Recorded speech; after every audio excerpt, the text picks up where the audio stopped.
जब ही नाम हृदय लियो भयो पाप को नाश। जैसी चिंगरी आग की पड़ी पुरानी घास। जब ही नाम हृदय लियो भयो पाप को नाश। जैसे ये राम नाम हम प्रेम पूर्वक लेते हैं तो हमारे पाप कट जाते हैं। थारा कियोड़ा कर्म कट जाए मारा भाईड़ा, राम राम बोलो रे।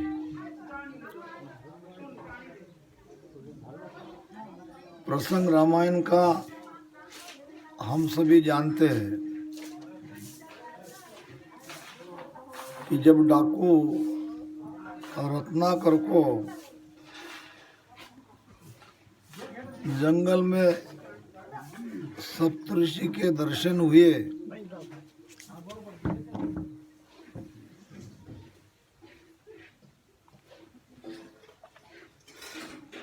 तो उनके द्वारा डाकू रत्नाकर को समझ में आया कि इतना जो पाप कर्म उनसे हुआ था उस कर्म का भागीदार तो कोई और नहीं है परिवार में। जो जैसा कर्म करे वैसा ही फल पाए। करसी सोई भुगतसी प्राणी पुना और पाप सुनजो रे सुखराम कहे कुण बेटो कुण बाप। जो करता है उसे ही उसका कर्म भुगतना पड़ता है।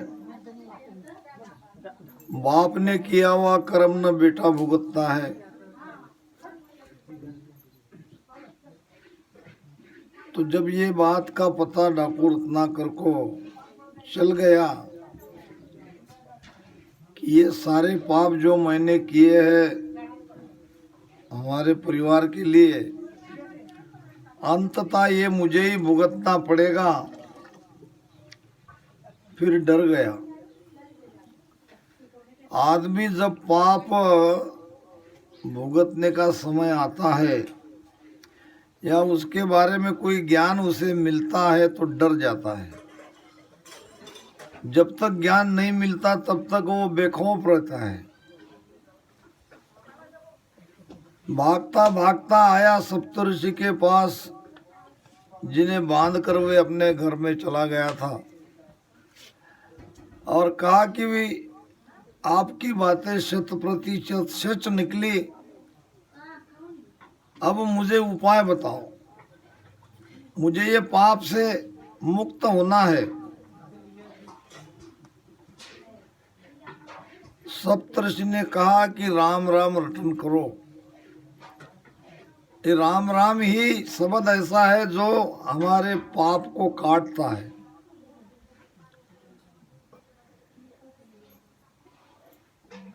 तो जब उनसे अनुग्रह मिला राम राम रटन करने लगा और डाकू रत्नाकर से आज हम उन्हें वाल्मीकि ऋषि से नाम से जानते हैं।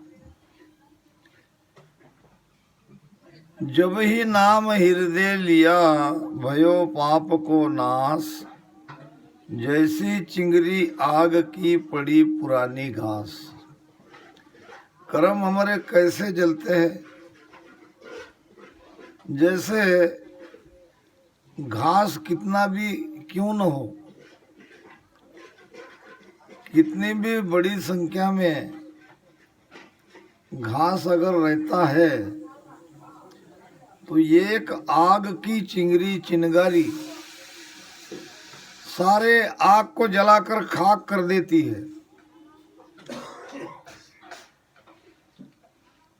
तो ये बिल्कुल विश्वास आपको हमको सबको करना चाहिए कि राम नाम हमारे पाप कर्म को काटता है। वो भी जैसे ही हम हृदय से उसको लेते हैं तब। गुरु महाराज फरमाते हैं, ईसु आगे फूस केता, जल आगे क्या आग। ईसु आगे फूस केता, जल आगे क्या आग। यूं नावज आगे कर्म हमारा, जाय इसी विद भाग। सतगुरु तारेगा, तारेगा तेती सिमरत तारेगा। इन भव सागर के माय पार उतारेगा। तारेगा तेतीक। तेतीक यानी क्या? निश्चित, 100%। इसमें कोई शंका वाली बात ही नहीं है। असंख्य जुगा में अनंत साधु दे गया अनभे हाक,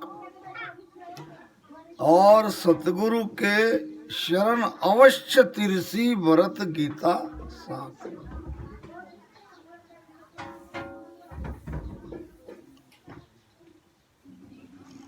एक युग की बात नहीं हो रही है,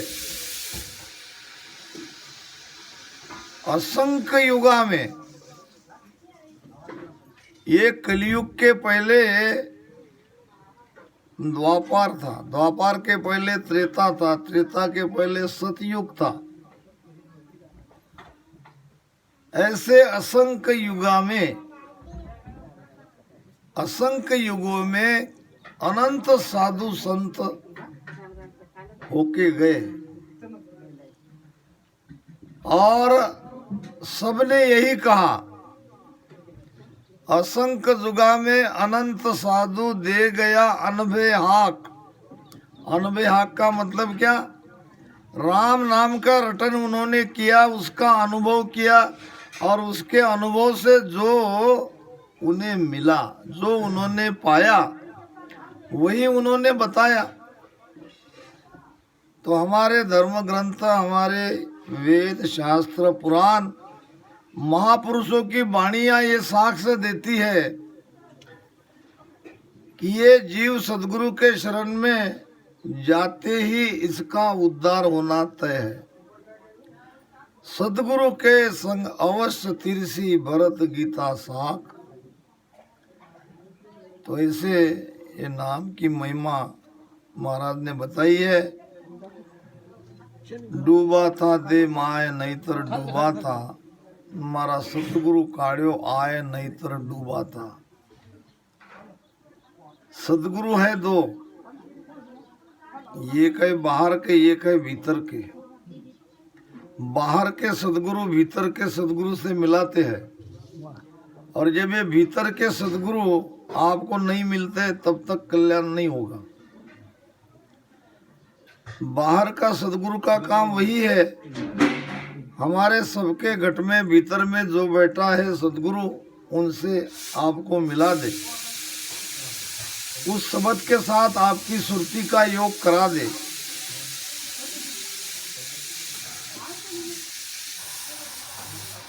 महाराज ने कहा है कि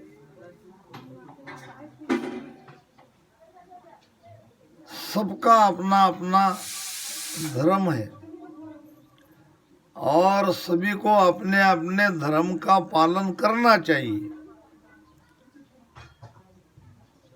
जैसे पिता का धर्म है, माता पिता का भी धर्म है, और माता पिता अपने धर्म का पालन करते हैं,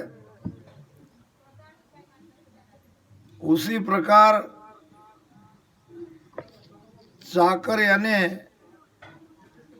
जो सेवा करता है, नौकरी करता है, उस चाकर का भी धर्म है।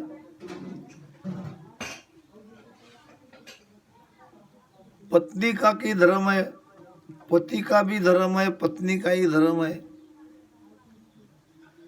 इसी प्रकार शिष्य का भी धर्म है और गुरु का भी धर्म है। और जो भी अपने धर्म का पालन नहीं करते हैं,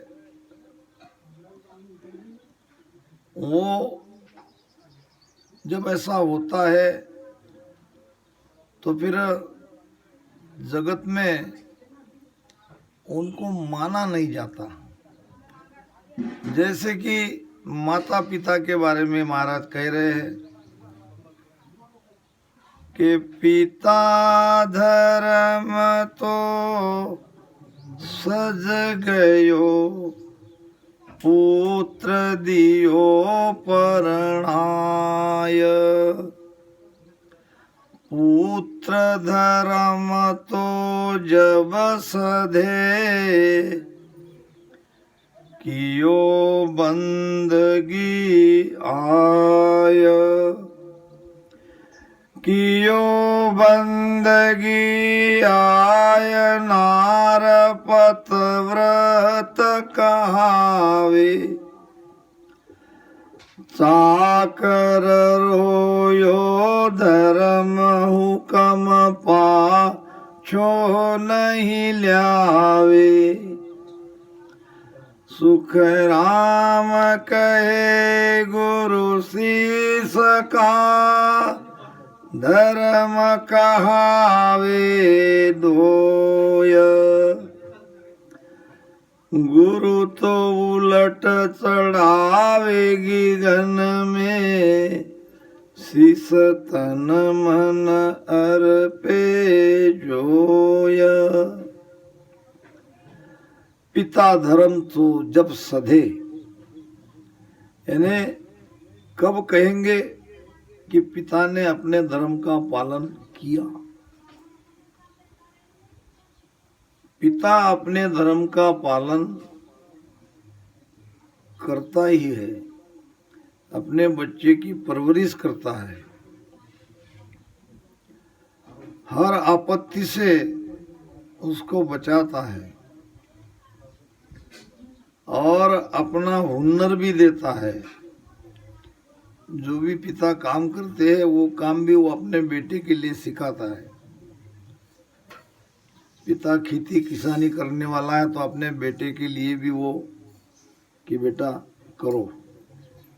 अब आजकल तो हर एक माँ बाप अपने बेटे को पढ़ाना चाहते हैं, जो कि बहुत अच्छी बात है,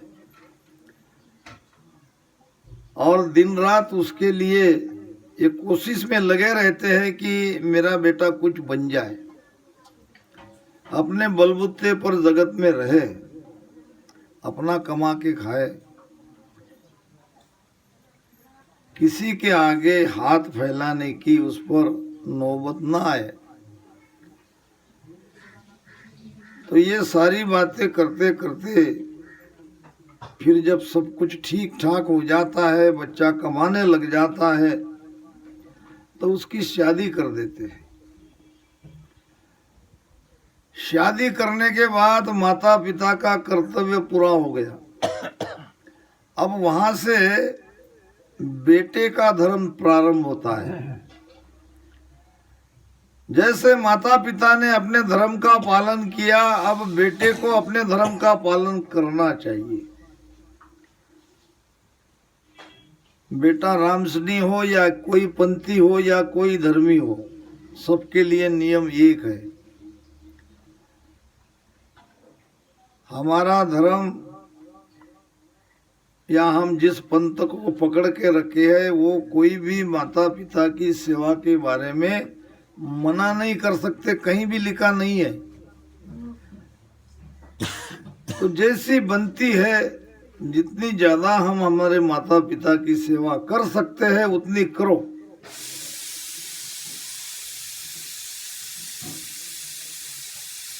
बेटा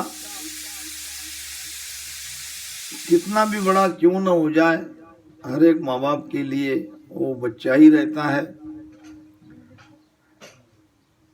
तो माता पिता की सेवा करने वाला बेटा, उसने अपने बेटे को धर्म का पालन किया, उसका धर्म पूरा क्यों हुआ। फिर आता है चाकर का धर्म। चाकर नाम नौकर। चाकर का धर्म यही है कि हुक्म पाछो नहीं लावे। मालिक ने जो कहा, जो आदेश दिया, उसका पालन किया, अपनी तरफ से कोई बात नहीं कही। जैसा मालिक कहता है वैसा वो मानता गया। कोई नौकर अपनी मालिक की आज्ञा मानते रहता है तो मालिक उस पर बहुत खुश होता है। और जब बार बार कहना पड़ता है तो एक तरह से अब वो नाइलाज रहता है। आजकल तो नौकर भी मिलना कठिन है, अब वो चला लेते हैं। एक कोई किराना दुकानदार था और उसने भी एक नौकर रखा था। अब वो नौकर को घर का भी काम करना पड़ता और दुकान का भी काम करना पड़ता, मगर वो थोड़ा ज्यादा होशियार नहीं था, सीधा साधा था। वो अपने मन से कोई काम करता ही नहीं था, बार बार उसको बताना पड़ता था। जैसे रोज का काम रहता है तो रोज का काम भी वो पूछते रहता। मालिक कहता, क्या तुम्हें पता नहीं कितने दिन हो गए तुम मेरे यहाँ नौकरी करते हो, तुमको तो सब पता है, जो काम जहां जब करना है वो करते रहो, बार बार क्यों पूछते हो। भगवान ने तुम्हें बुद्धि दी है, कोई अपनी अकल से कुछ किया करो। मगर उस पर कोई असर नहीं पड़ता था। एक दिन घर से आया दुकान में और ग्राहक भी बहुत थे। कहने लगा, मालिक मालिक आपके कपड़े धोए हैं तो उसके आगे उसका क्या करूं। अरे मूर्ख, कपड़े धोने के बाद उसकी प्रेस करनी चाहिए, इस्त्री करनी चाहिए, ये भी क्या तुम मुझे पूछकर करोगे। क्या तुम अपने मन से ये सोच नहीं सकते। जी मालिक, वापस गया। ऐसे ही कई कामों के बारे में उसका ऐसा होता था। एक दिन भागा भागा आया, मालिक मालिक मालिक। सेठानी को बुखार आया, उसकी तबीयत खराब हो गई, क्या करूं। अरे वहां से भागा भागा यहाँ आता है, क्या तुझे समझता नहीं है, कुछ घर में गोलियां रखी होगी, गोली दे देना, बाम लगा देना, या नहीं जमे तो डॉक्टर के पास जाके डॉक्टर को बुलाना और उनसे दवाई दिला देना। ये भी काम क्या तुम मुझे ही पूछोगे। क्या उधर सेठानी मरने के बाद तुम डॉक्टर के लाओगे। अगर मैं नहीं मिला, मैं नहीं कहा तो क्या तुम ऐसे ही रहने दोगे। बहुत काम में नौकर का ऐसा ही होता था। मालिक डांटते थे तो चुप हो जाता था। ऐसे ही एक दिन सेठ जी पड़ गए बीमार। अब दुकान में लड़का आया, सेठ जी ने कहा, तुम जाके आप लड़के की मदद करो, जाओ दुकान में और जब यहाँ घर का काम निकलेगा वहां आ जाओ। तो सेठ जी उन्हें सोए हुए मिले। सेठानी को पूछा, सेठ जी को क्या हुआ। तो सेठ जी की तबीयत ठीक नहीं है, उसको बुखार आया है। इतना कहते उसने अपना दिमाग चलाया। इतने दिन से गालियां खा रहा था, तुरंत निकल गया बिना कुछ कहे। और 1 घंटे के बाद आया। तब तक सेठ जी उठ गए थे। सेठ जी ने पूछा, नौकर आया था क्या। आया तो था मगर चला गया। कहाँ चला गया, दुकान में भी नहीं है। तो सेठानी ने कहा, हो सकता है कोई काम से गया होगा। 1 घंटे के बाद आया, डॉक्टर को साथ लेके, डॉक्टर का बैग पकड़ के, डॉक्टर के आगे आगे, डॉक्टर पीछे पीछे, और उसके पीछे और कई लोग थे।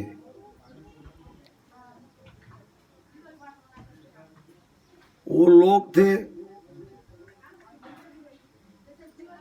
अंतिम क्रिया के लिए, उनको बुलाया गया था, लकड़े लाया गया था, नए वस्त्र लाए थे, बैंड को भी लाया था, और कुछ लोगों को भी बुलाया था, कुछ उसमें रिश्तेदार भी थे। ये सब लेके वो आ रहा है। तब तक सेठ जी उठ के बैठ गए। देखा डॉक्टर लाना तो समझ गया, मगर ये पीछे कुछ हमारे रिश्तेदार भी है, और कुछ लकड़ियाँ भी है, और ये बैंड भी है, वस्त्र भी है, और सबके सब वो आ गए, सबको बिठा दिया। सेठ जी ने पूछा कहाँ गए थे?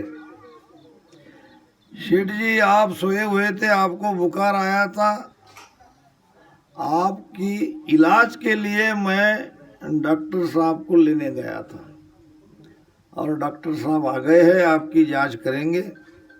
अच्छा ठीक है, मगर और बाकी लोग दिख रहे हैं, वो क्यों? ऐसा है सेठ जी, डॉक्टर आपकी जांच करेंगे और आप ठीक ठाक हो गए तो बहुत अच्छी बात है। अगर आप मर गए तो फिर आपको ले जाने के लिए नहीं चाहिए व्यवस्था। तो ये लकड़ियाँ लाया हूँ, ये आरती का सामान लाया हूँ, नए वस्त्र लाया हूँ, ये बैंड बाजे के साथ आया हूँ, कुछ आपके रिश्तेदार को ले भी बुला लिया। हो सकता है आप मर जाए। मैंने आपसे ही सिखाया, आप हमेशा कहते तुमको दिमाग नहीं है, तुम कोई बुद्धि का काम नहीं करते, तो मैंने अपनी अकल चलाई। दोनों तैयारी मैंने कर रखी, बच गए तो ठीक है, नहीं बचे तो ठीक है। ऐसे चाकर से कभी मालिक खुश नहीं होगा। चाकर रोयो धर्म हुकुम पाछो नहीं लावे। सुखराम कहे गुरु शिष्य का धर्म कहावे दोय। अब किसके लिए महाराज ने कहा है कि गुरु और शिष्य के लिए? गुरु का धर्म का पालन करना चाहिए, शिष्य को अपने शिष्यत्व धर्म का पालन करते रहना चाहिए। गुरु का धर्म क्या है ये भी महाराज ने बताया, शिष्य का धर्म क्या है ये भी महाराज ने बताया। गुरु तो उलट चढ़ावेगी गन में, शिष्य तन मन अर्पे जोया। गुरु क्या करते हैं? शिष्य को भजन का भेद बताते हैं, और कैसे उसके भीतर में ये कुदरत कला नाम की कला जगेगी, इसके बारे में बताते हैं।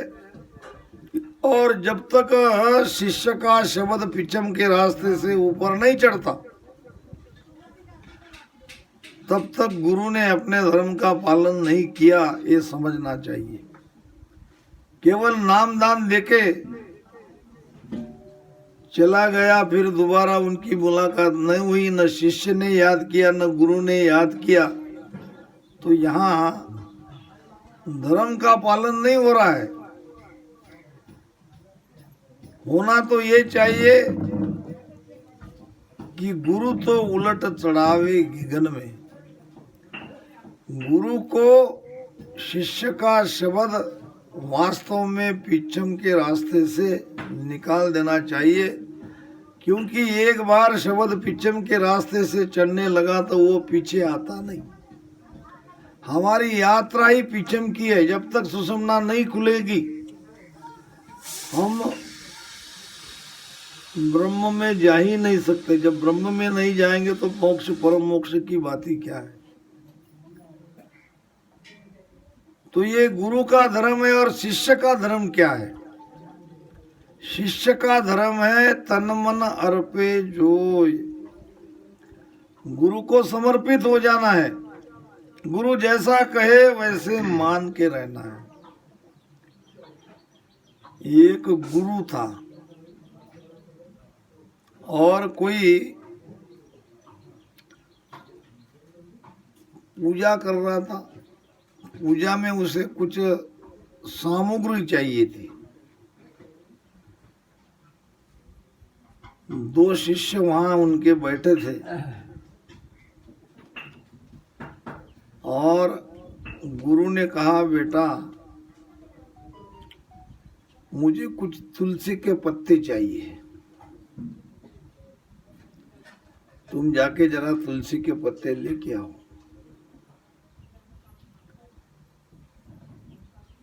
चेले ने कहा, गुरुदेव तुलसी का पत्ता मैंने तो आज तक देखा ही नहीं, जब देखा ही नहीं तो मैं कैसे लाऊं? मैं तो कोई आपकी आज्ञा टाल नहीं सकता, मगर तुलसी को मैंने देखा ही नहीं तो मैं कैसे ला सकता हूँ?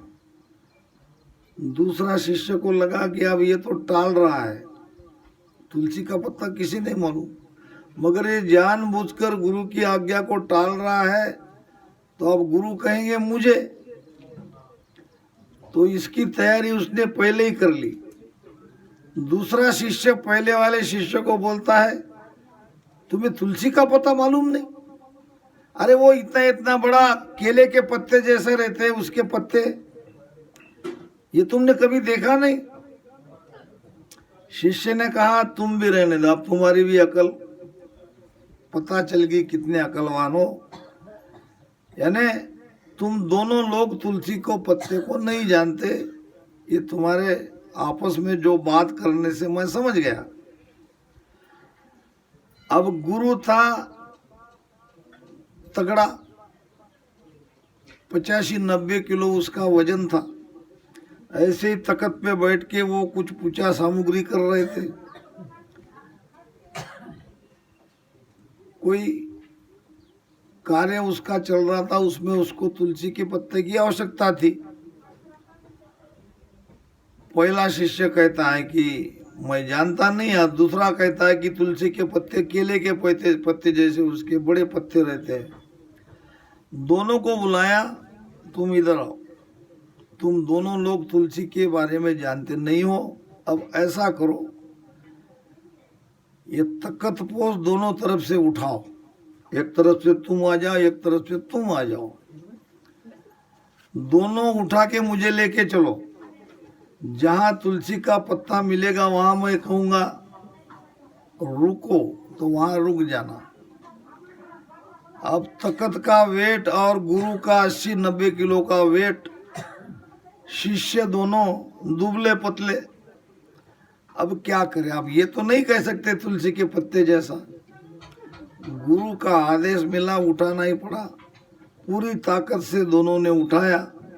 दोनों मन ही मन सोचने लगे, इससे अच्छा तो वो रहता कि हम तुलसी का पत्ता लेके आए, इतना छोटा सा काम किया नहीं। आप तो ये इतना भारी भरकम गुरुदेव का शरीर और ये इतना तख्त, बहुत दूर तक गुरु लेके गए और कहा उतारो उतारो उतारो, और बताया कि ये जो पत्ता है इसके पत्ते लेके आओ।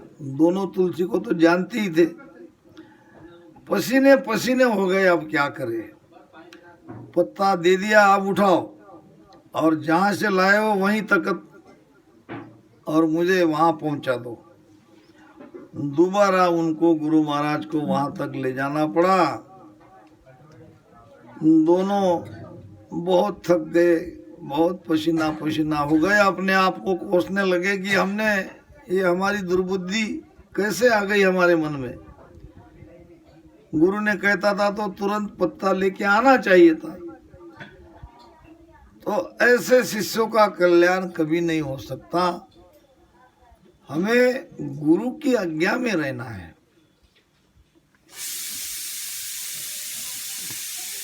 सतगुरु महाराज ने कहा है, गुरु आज्ञा में रहिए हो। गुरु की आज्ञा में हमको रहने के लिए कहा है, और तन मन धन सब दीजिए हो। अपने पास कोई भी चीज बचा के मत रखो, गुरु को समर्पित कर दो। तन देना यानी तन से भजन करना। मैंने पहले ही कहा कि एक गुरु तुम्हारे भीतर बैठा है, ये सारी चीजें उसको चाहिए। बाहर का गुरु तो हमें भेद बताता है, असल में हमको समर्पण अपने भीतर के गुरु के उसके शरणागति धारण करके उसके समर्पण में रहना है, रात दिन उसको याद करना है। वो गुरु बाहर में परमात्मा है, भीतर में आत्मा है। और शरीरधारी गुरु हम हमारे आत्मा तक कैसे पहुंचे इसका भेद बताते हैं, समय समय पर ज्ञान देते हैं, हमारे भ्रम को दूर करते हैं। जहां हमारा ध्यान रुक गया वहां से आगे कैसे बढ़े इसका ज्ञान देते हैं, इसमें बताते हैं। तो जब शिष्य गुरु धर्म का पालन नहीं करता है तो उस शिष्य का कभी भी भला नहीं होगा। तो सब अपने अपने धर्म के अनुसार